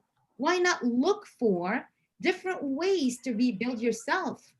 But we can't just leave these pictures and imaginations in our head. We got to initiate. We got to have a sense of agency, right? Of intention, to send these kind of imaginations to executive centers in the brain, to motor areas in the brain, so we can then, that can manifest as actions, right? That can then invite us to engage yourself in novel experiences, in new experiences, and say, wow, I never knew I would like this.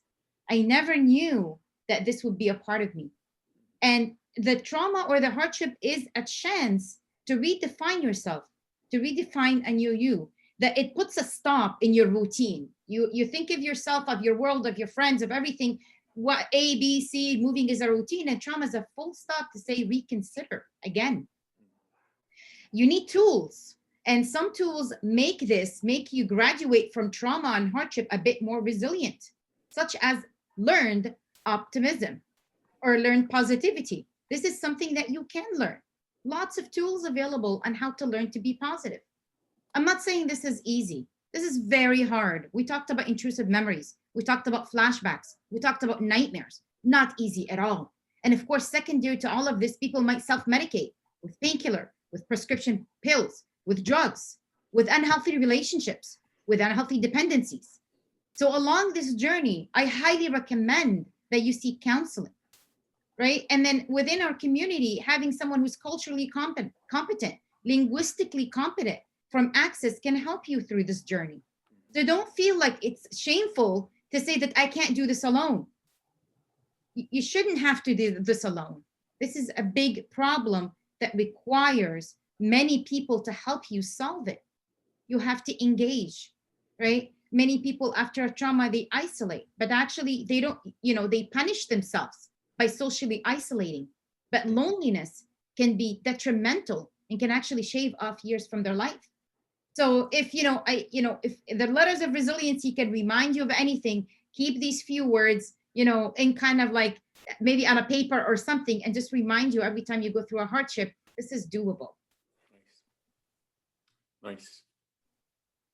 That's actually well said. It was very easily put, and I think I can remember it now. I like that. I wrote that down. Post-traumatic growth order. Yeah, I just made it up, so I don't know. Copyright that. Yes, I'm going to be putting Actually, your I'm name going to right write next it to down that. because I will forget too. But really the research, the reason why this popped out of my mouth, because we don't have the time, but there's so many studies in my head that have now made this resiliency and this growth after trauma a fact.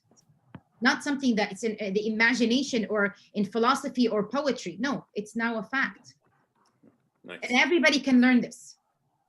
Yeah, absolutely. We do want to invite many of our participants who have any additional questions to go ahead and bring them on. Sheikh Yasser, I just got a question for you. What are important ways to reduce the stigma of drug addiction?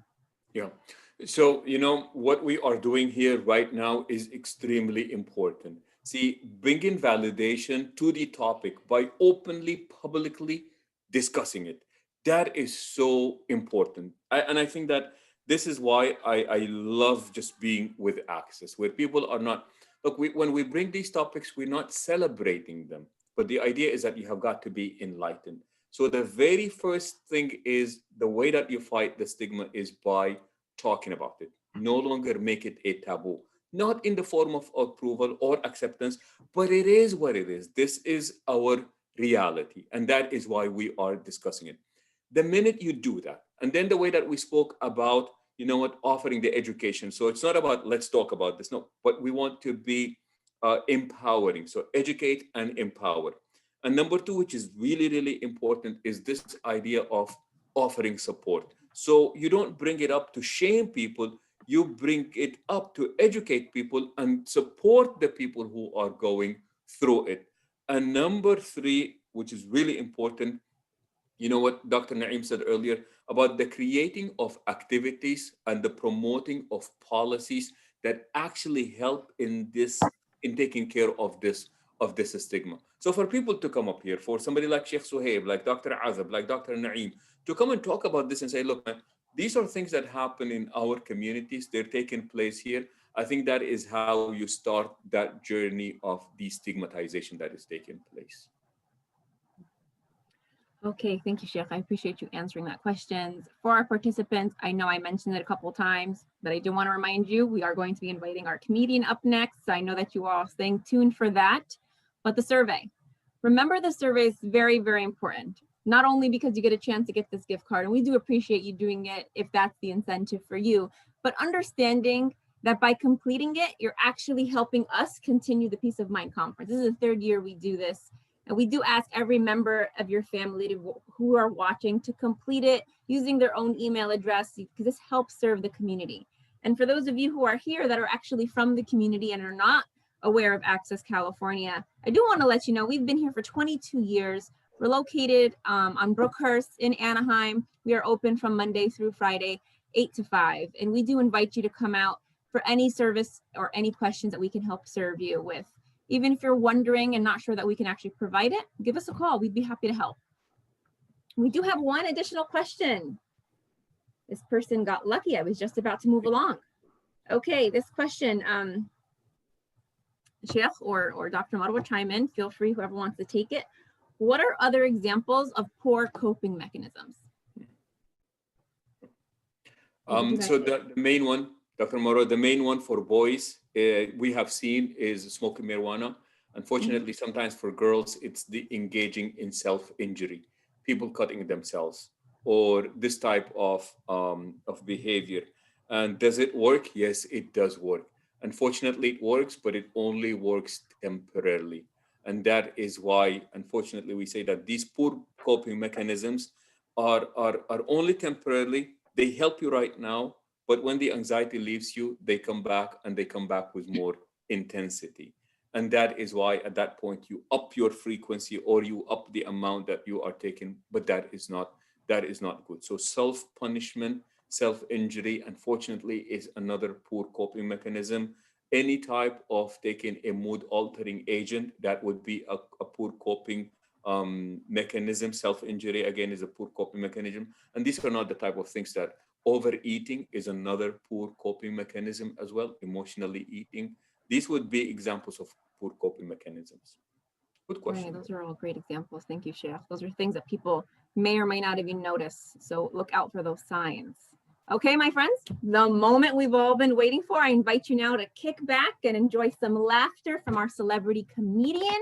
He is a Palestinian Arab American comedian, speaker, writer, and academic based in Dearborn. He has performed around the world from Detroit to Jerusalem. He has headline shows at Carnegie Hall and the Kennedy Center. In both 2016 and 2020, he served as a surrogate to Bernie Sanders. I welcome Mr. Amir Zahir. Well, hello, everybody out there. Can you all hear me fine?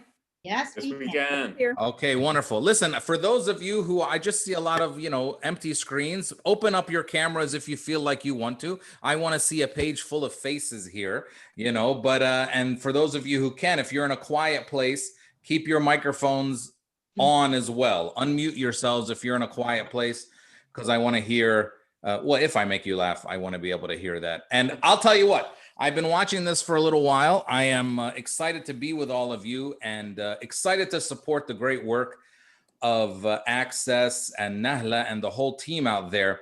I'm really worried. I mean, I'm looking down at my sign language interpreter. I'm really worried what's going to happen. I mean, I don't know how that's going to work during a comedy show. Nahla told me I get 5 bad words. So you just tell me what Nahla, unmute yourself. So you just tell me what, you know, I don't, okay, fine. How do you do, wait a minute.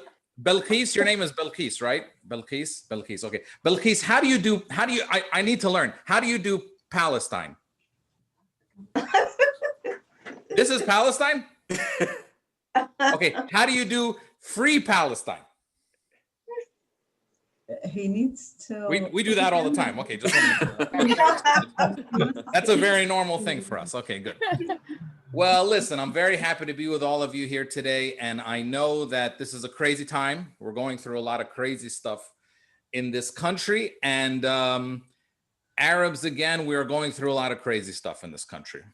Now, I want to take a few minutes today to really talk to you all about the importance of the role of our community and how we can be involved. And that starts with doing events like this, but also being counted in the census. Make sure you all go out and fill out the census. That means we are counted. That means finally people know how many Arabs there are in California, right? It's not just Brookhurst. There are Arabs all over California. I've been to Anaheim many times. I come from Michigan, okay? I come from like the Midwest, Michigan. I grew up in Philly, the East Coast.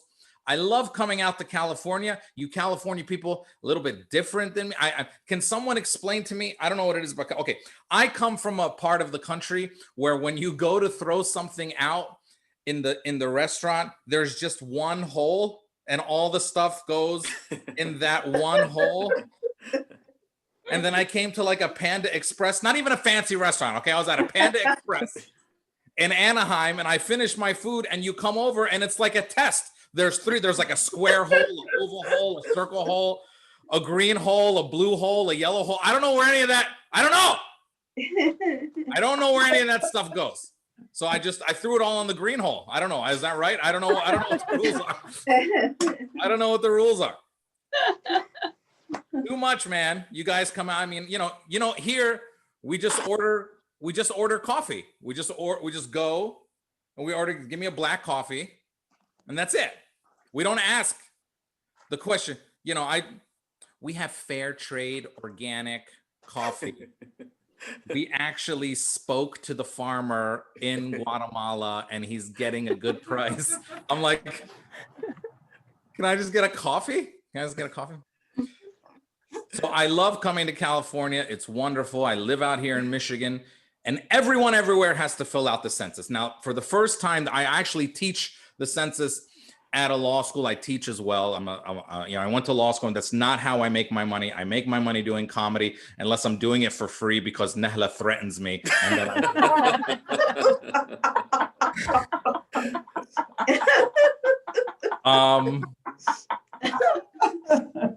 you know, Nahla, I just want you to know, I know you guys do a lot in mental health. I'm not an expert, but it sounded like when I told that joke that a lot of them, your employees were sort of laughing therapeutically, like when I described you as somebody who threatens people, they just felt like they all needed to let it out. They were letting out a lot of energy. Let's fill out the census. For the first time ever on the census, they're actually going to count us as Arabs. So what I'm asking people to do is, now they never in the past used to ask you what kind of white person you are. They're finally doing that on the census. They're asking you to specify what kind of white person you are. And we're not white, but we can check the white box and write in our country. So write in your country, don't write Arab, write in your country, because with your country, we kind of know probably that you're Arab. We get all that data. Or you can check other and write in your country too. And so we need all that because we're not white. We're not white. I made a documentary movie called We're Not White because we're different.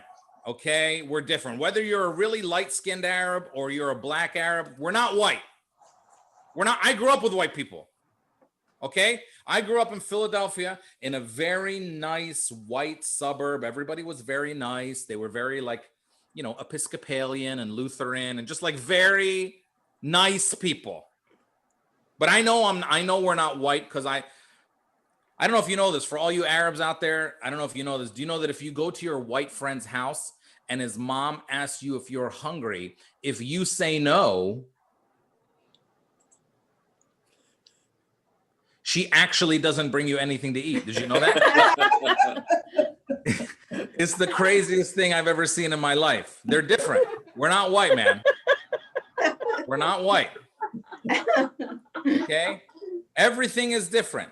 Here another one, Arabs. I don't know if you know this. Do you know that when white people go to the grocery store, they come home, they put away their groceries, and then they take those plastic bags and they throw them away. That's not in my house, okay? In my house, there was a bag full of bags, and it goes in a little space between the refrigerator and the wall. My mom just stuffed it in there like that. Okay. My friends used to ask me, why are you coming to lunch with a plastic bag? I'm like, hey, we got a lot of bags, man. I don't know. We got a lot of bags. That's what my mom used to say. She said, I bought the bag too. We bought the bag too. That's why every Arab house has like 75 glass like Prego and ragu jars, like any spaghetti sauce jar. That's so true. That's a good jar. You know, that's what my mom, that's a good jar. It's a good jar. And we bought the jar too. I mean, this is just the way it works. We save everything. I mean, I tried, I know I'm not white, man. I used to go to lunch with the white kids and they bring out their lunch and they have like a peanut butter and jelly sandwich on Wonder Bread and a little bag of Doritos. And you know what I had for lunch? Have you ever had a Maqlube sandwich? Okay. What I had for lunch, all right? Whatever was for dinner the night before magically turned into a sandwich the next day. Okay? How do you explain a Bamia sandwich to a bunch of white kids, you know? What is that slimy? That's okra, and we love it. Explain that. These little white kids are eating like Doritos. You know what my mom gives me? Bizr, sunflower seeds. Give me sunflower seeds. At lunch, you know, you can't look cool like that at lunch. How's your lunch? I like it. That's very good. Just trying to fit in, man. It's hard. We're not white. Okay, we're not white. We do everything different. We conduct business different. We buy houses different. Okay, white people are very logical when they buy a house. You know, are the taxes high? Is the neighborhood safe? Are the schools good? It's very logical and rational. Not us. When we have totally different standards when we go buy a house. Yeah, I like the house. It's very nice, very beautiful. How far is Costco? Everything's different, man. Everything's different for us. We are not white. We are not white. I know that we give directions different. Okay. Something about these immigrants, they just give directions that white people are very logical with their direction. You're going to go down 5 miles on the highway. You're going to take exit 173. You're going to go to the right for half a mile. Then you take a left. And then our house, the address is 737 Maple. It's very specific. And this even before maps, very specific. Not us. I remember when I used to get directions from my dad's friends when I was a kid. Okay, you're going to drive maybe 4 or 5 kilo. I'm like, what the hell is a kilo, bro? I don't know what a kilo is, okay? I'm American. What's a kilo? Like 75 miles? I don't know what a kilo is. You're going to go down. You're going to take, I don't know, 3rd stop sign, maybe 4th stop sign. I don't know. You're going to see a tree, very big tree, okay? You're going to take a right. Then you're going to go down. Then you're going to see a black BMW and a white Mercedes. That is my house. Describe our houses with our cars. We're not white, bro. We're not white. Let me tell you how I really know we're not white. I know we're not white because I watch the news. Okay. Now, for those of you who don't know, Arabs, we watch the news all the time, all right? It's like a social activity for us. We call our friends over, we make coffee, we make popcorn, and we watch the news because we're on it. All right? That's like our TV show, our reality show is the news, okay? And I watch the news all the time. And I know we're not white because I see how they describe white people and I see how they describe us on the news. And I watch the news a lot. Okay, here's the weird thing with the news. The news is not news anymore. The news is news for like 5 minutes, and then it's like experts and analysis for the other 55 minutes, okay? And here's the weird thing. If there's a story about Black people, the experts are Black. If there's a story about Latinos, the experts are Latino. If there's a story about Arabs or Muslims, for some reason, the experts are white. and they don't know what the hell they're talking about. Okay? I was watching the news a few years ago. Remember when those guys, those crazy guys in Paris, they killed the cartoonist for drawing pictures of Muhammad? Remember that? Remember that, Sheikh Yasser? Remember that? I do. I do. And they had a video of these guys, and they're walking on the streets of Paris, and they're carrying their guns, and they're yelling out in Arabic, "La ilaha illa Allah, la ilaha illa Allah," over and over and over again. And I'm watching CNN, and it's Wolf Blitzer and 3 white guy experts, and one of them is named Bob. Now, Bob is an expert on Arabs and the Arabic language. Why? Because Bob was in the CIA for 35 years. So he spied on us, basically. He spied on us. Now, we have experts, okay? They could bring experts from our community in. We have experts in the Arabic language, PhDs in Islamic history, former terrorists, like anybody, okay? We have experts. But Bob got on the news and Bob said, well, we have to be very careful when they say la la la la la la, because la la la la la la means I will die for Allah. Now, I know there might be a lot of people here today. Zoha, do you speak Arabic? Zoha, not perfectly, right? I don't know if you speak Arabic, right? You're not Arabic. Zoha, let me tell you something. La ilaha illa Allah does not mean I will die for Allah, all right? It means there's no God but God, like no God, small g, but God, big G, all right? It's just a profession of faith. It's like saying, oh my God. Arabs say it all the time. In fact, for all the white people in the crowd, if you say it 3 times in a row, you become a Muslim. Go ahead. No, nobody? All right, stay white. It's probably better. We say it all the time, all right? La ilaha illallah. It doesn't have the word I or will or die or I will die. No combination of these words exists. We say it. Sheikh Yasser, we say it all the time, right? We do. Right. Like look, for instance, if Sheikh Yasser and I were walking down the street and it was a beautiful day, we might look up into the sky and say, La ilaha illallah. If we were walking down the street and a car almost hit us, but then it didn't, and we escaped and we were safe, we might say, La ilaha illallah. In fact, if Sheikh Yasser and I were walking on Venice Beach and Kim Kardashian in a bikini walks by, La ilaha illallah. we might say, we might both say, la la la la la la la la la la. Okay, terrorism is like the least used purpose for that word, all right? But they don't ask us. Look at Marwa, she's mad at me. She's like, hey, that's baby. We don't say these things at the Access California. She's like, there are children here and we do not talk like this. I think my 10-year-old is listening, so. Hey, he's got to hear it sometime. So we're not white. I know we're not white. I see how they talk about white criminals on the news. They have different words they use for white criminals: disturbed, deranged, delusional, depressed, all these nice D words they use for white people.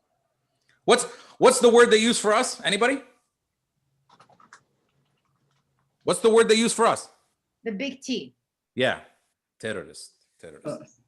Yeah. See, I watch the news. That's not the only word they use for us, by the way.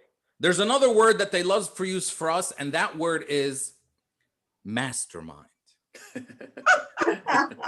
We're always masterminds. Something about being Arab or Muslim makes you very smart. Mastermind. You guys remember the shooting in Las Vegas? Remember that a few years ago? Shooting in Las Vegas. This guy planned his crime, by the way. He walked in and out of the hotel for 7 days with guns and ammunition. And then he waited till there was everybody at the thing. And then he broke a window and he started shooting. And he killed 60 people and wounded 500 more. And the next day on the news, they said he liked country music. That was the headline. Then there was the guy in Charleston, South Carolina, Dylan Roof. Remember him? He walked into a black church. He pretended to pray with black people for an hour. And he killed all of them. When the police interviewed him the next day, he said he was trying to start a race war between white people and black people. And Lindsey Graham, the senator from South Carolina, said he's just a little crazy. Then there was Parkland, Florida. Remember Parkland, Florida? A couple years ago, guy walked in on Valentine's, killed 17 people on Valentine's Day. And for 2 weeks, CNN talked about depression. Haram, he's depressed. Then there was one of us 2 years ago in New York City. He rented a van in his own name. Drove down the street, ran over 10 people, jumped out of the van with a fake gun. And the police shot him and arrested him. And CNN said, they have caught the mastermind. This guy's not a mastermind. He's an idiot. Okay? He's an idiot. We have disturbed, deranged, delusional, depressed idiots just like everybody else. Okay? He's not a mastermind. It's always a white guy that's shooting up. And you ever notice after they catch the white guy, they always go to his neighborhood and they always ask his neighbors about him, and his neighbors always say the same thing. We're so shocked by this. This is such a surprise to us. By the way, when stuff happens here in Dearborn, where I live, no Arab neighbors are ever surprised by anything that their crazy Arab neighbor does. If somebody does something crazy, we're not surprised. Actually, we're surprised it took him this long. He has been talking about this for a very long time. And white people have a different definition of a good neighbor. They always say, he was such a good neighbor. I haven't seen him for 5 years. They think that's an amazing neighbor. I live in a place where all my neighbors are Arab, okay? If Ali doesn't see Muhammad for like 45 minutes, she calls the cops. I think she's dead. Somebody come over. She's supposed to be smoking on the veranda right now. And they always say, the white people always say, we never thought this would happen in our community. Even though, by the way, when it comes to mass shootings, their community is the only community it happens in. It doesn't happen in other communities. They're the community that this stuff happens in. We never thought this would happen. I live in Dearborn, Michigan, okay? My street is 90% Arabs. When a doctor on my block gets arrested for 75 counts of Medicare fraud, when they interview me on CNN, I do not say, I never thought that would happen. That's exactly the kind of stuff that I think would happen in my community because it happens all the time. So I know you got to feel bad for a lot of white people in America, because you got to feel bad, because America used to be this thing where you come from somewhere else and then you just become American and you sort of forget where you came from. But now, since people are more woke and progressive and all, it's cool to be something. You know, they want to be something like, 1/16 Native American or whatever it is. They just want to be something. So they take these ancestry tests. You know, these ancestry tests where you like spit in a tube and you mail it away and they tell you what your race is. And you just get to pick. This is what white people, they usually just get to pick from the pie chart what you are. Have you seen these commercials? It's the dumbest stuff I've ever seen in my whole life. Our whole life, we thought we were German. And then I took my Ancestry.com test and I found out that we're 22% Italian. And now we go to the Olive Garden and we eat spaghetti. It's like that's not the way it works. All right. There was this one time this white lady came on and she's standing in front of all these artifacts. She says, I took my Ancestry.com test, and what surprised me the most is I found out that I'm 26% Native American. I had no idea. Now, listen, I'm not a genetic specialist, okay? I'm not a scientist. I don't have a PhD in any of this, but like 26%, that's a lot. That's like a whole grandparent. Okay, I know where my grandmother's from. I know where my grandmother's grandmother is from. She had no idea. And let me tell you something. If your grandmother was Native American and they didn't tell you, that's not a good story. Something really bad happened. I'm waiting for the Ancestry.com test where somebody is happy to find out that they're Arab. I don't think you're ever going to see that commercial, you know? Our whole life, we thought we were Puerto Rican. And then I took my Ancestry.com test, and what surprised me the most is I found out that I'm 24% Arab. And now we go to the airport early and, you know.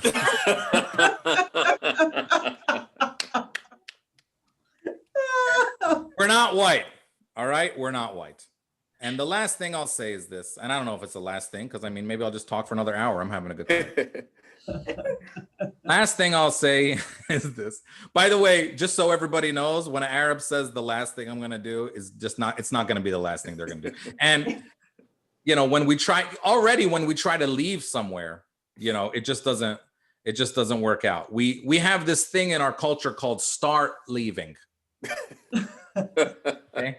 Let me explain how this works, all right? Everybody is at someone's house. So everyone's at Nahila's house and you're there. It's getting kind of late and it's time to go, all right? You've already done everything. You've already told her how great her kids and the house is. And like, you know, you already drank tea and you already talked about it. So, you know, it's late. And you get up and you look at her and you say, you know, let's go. And then, you know, her friend's husband walks into the room and looks at Nahila's friend and say, let's start leaving.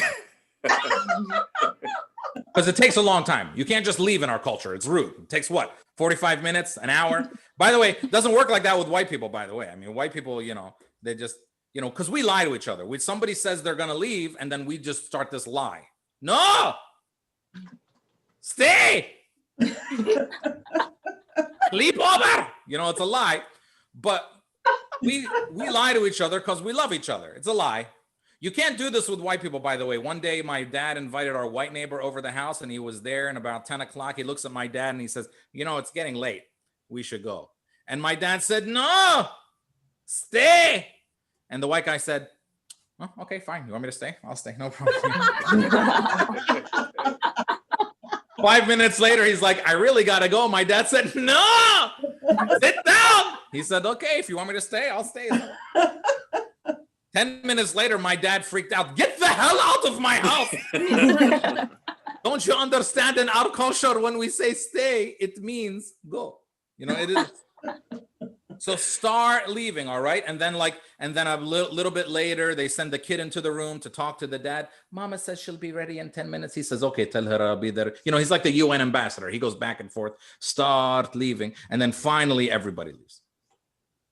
This is why there's still Palestinians in Palestine today.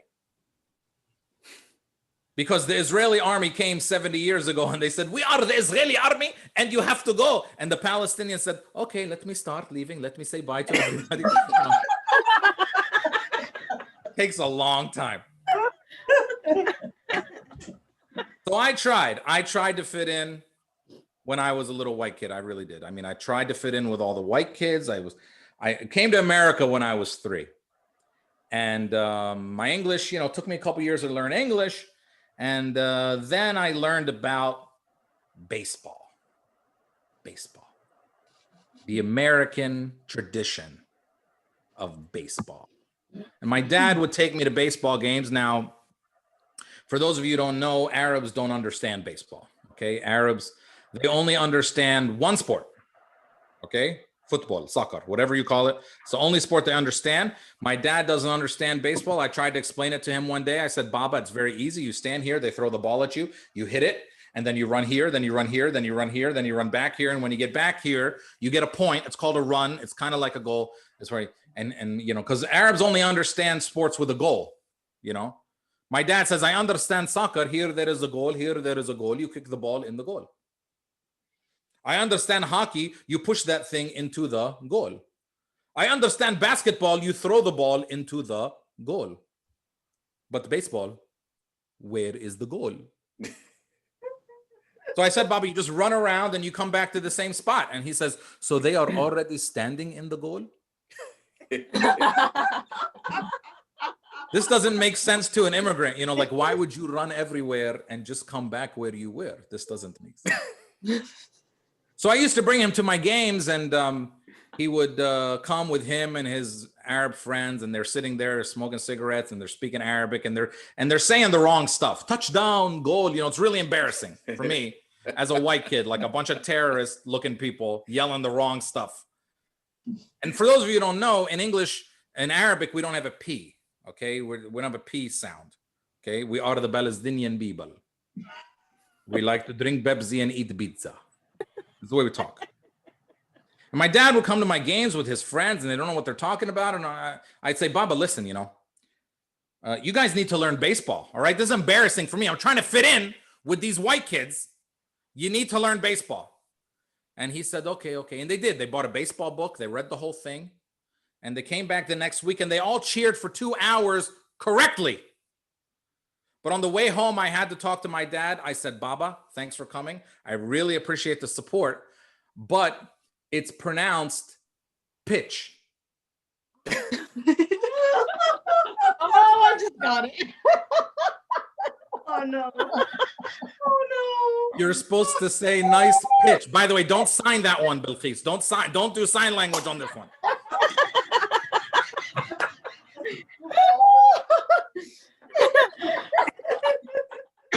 Okay, Sheikh Yasser had to leave the stage altogether. He was like, la, la, la, la, la, la. This is too much. I cannot hang out here anymore.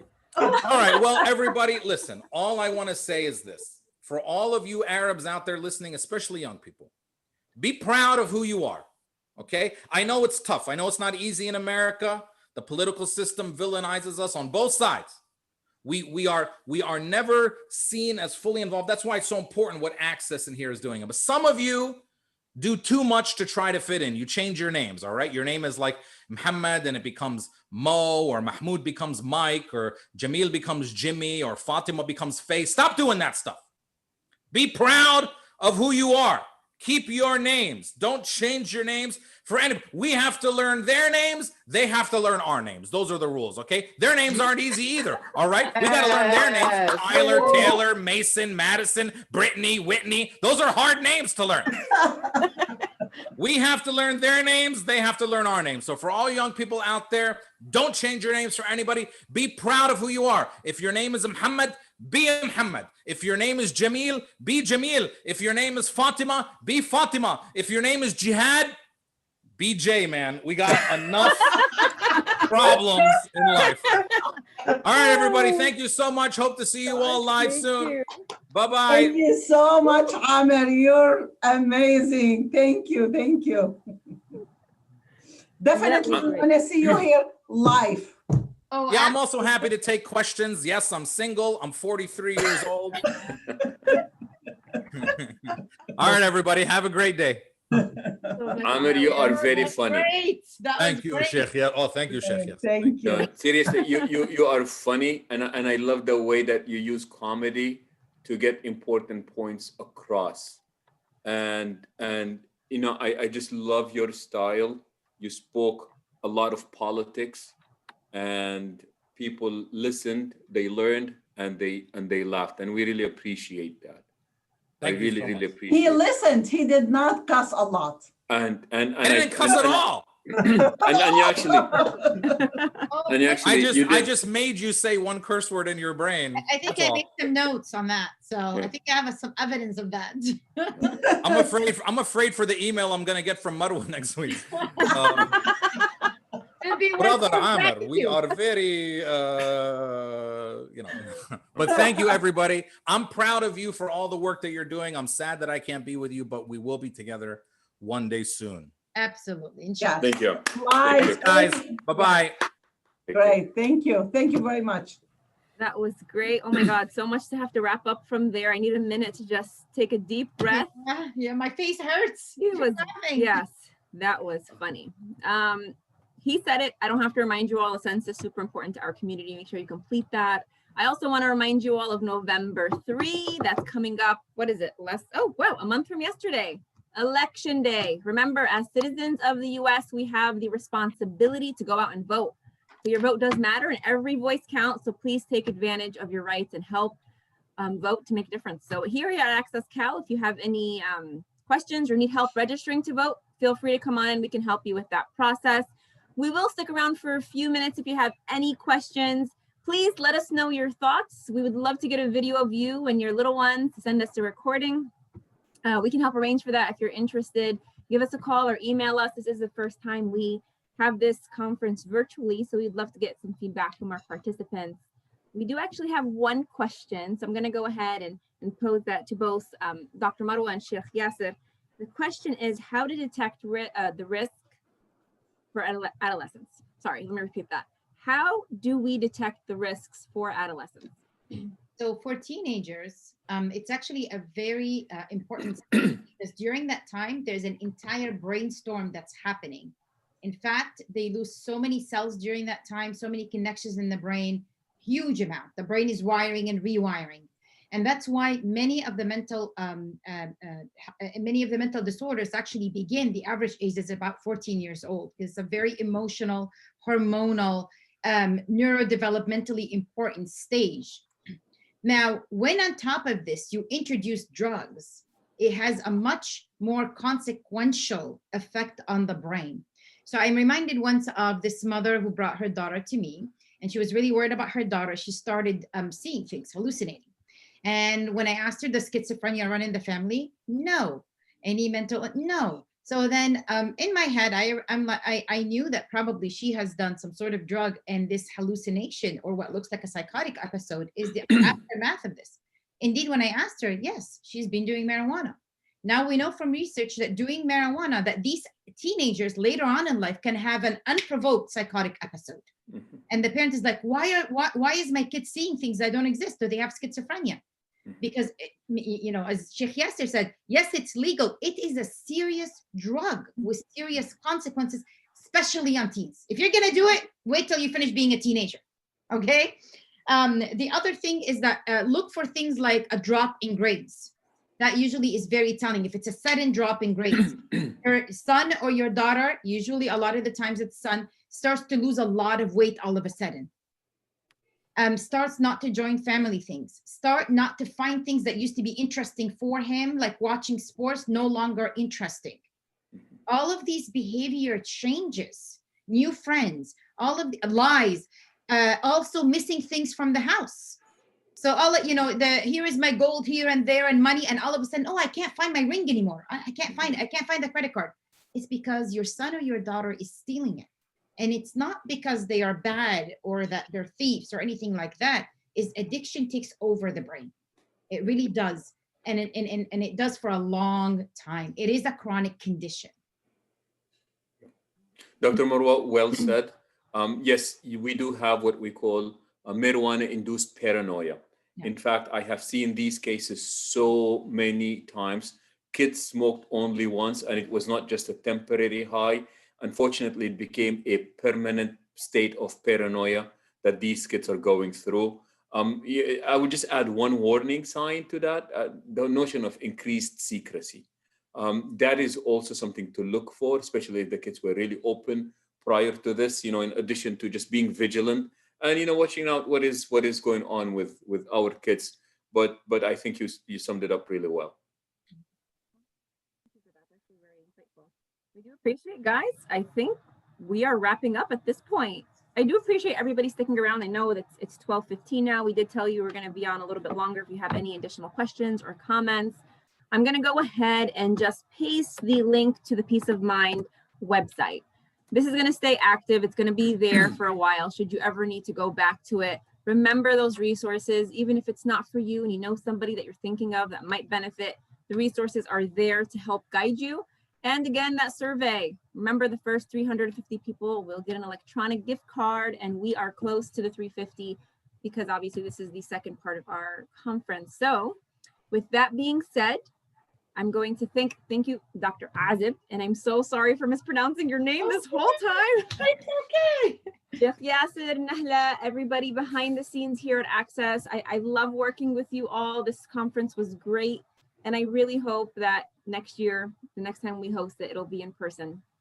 Thank you again for joining us. It was wonderful conversation. Thank you to all our sponsor endorsers once again, to the team of Access California, to the speakers, amazing conference, and see you next year.